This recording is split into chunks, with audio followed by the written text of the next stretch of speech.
The key thing about building a good pro forma is you want to be able to stress test the pro forma. So start saying, what happens if rents go up? What happens if operating costs go down or up or whatever the case is, right? So once you've built the pro forma properly, and it's not going to be perfect in the beginning because you don't have all your costs in there, but you've got a pretty good idea.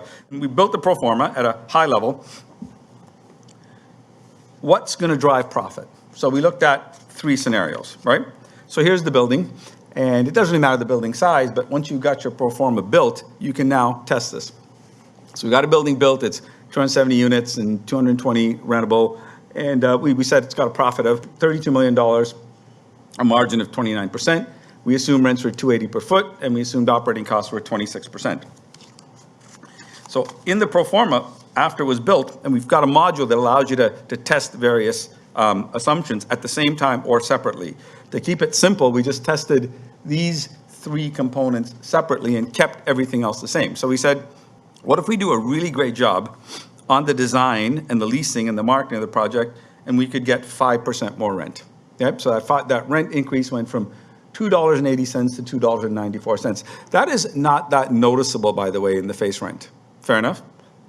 And so no renter ever comes in and says, what's the price per square foot? Ever.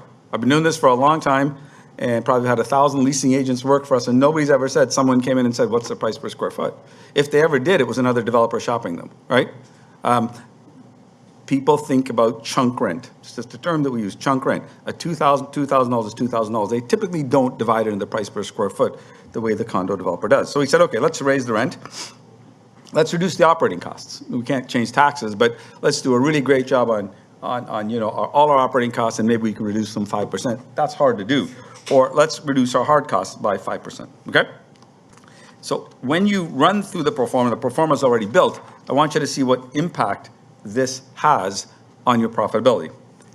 So we said in that first case that your base rent was 32 million, or your base profit was $32 million, okay?